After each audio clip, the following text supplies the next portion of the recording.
You understand? It's about human beings selling themselves out. The echelon attitude here, the needs of the few outweigh the needs of humanity. And sorry, that just isn't right.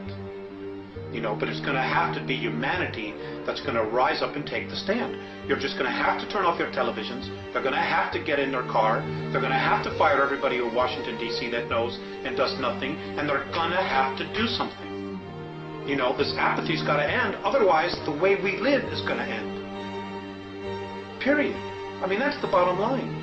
You know, and I'm not coming from a fear space. I'm really quite angry about the apathy and the fact that, you know, when people give lectures and try to tell us, people want to stand up and fight with them.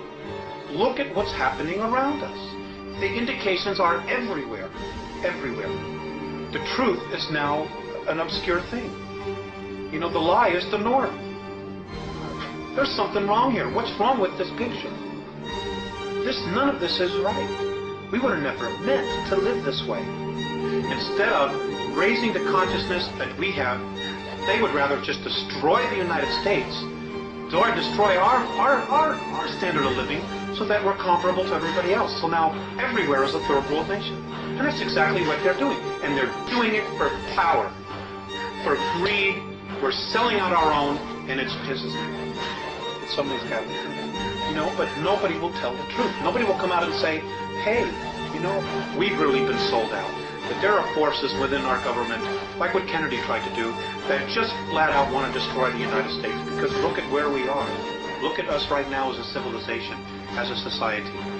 Okay?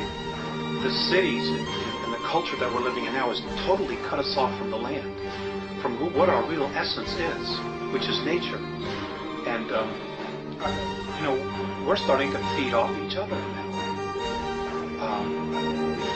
It's like so bizarre. And I think enough of us, more of us, really need to start taking the perspective that what we're doing here isn't right.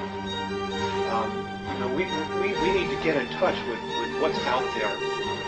What makes me be here?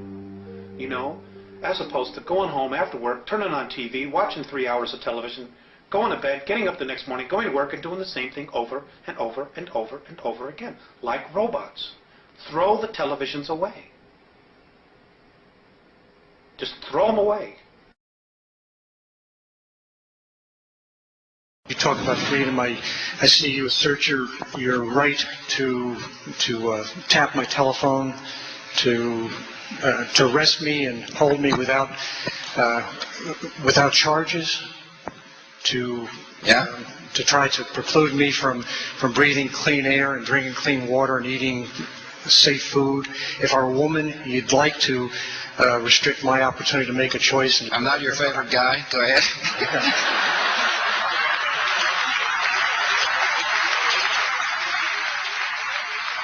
I have never felt more ashamed of nor more frightened by my leadership in Washington, including the presidency, by the Senate and... No, let us speak. Yeah. And I would hope, I feel like, despite your rhetoric, that compassion and common sense have been left far behind during your administration.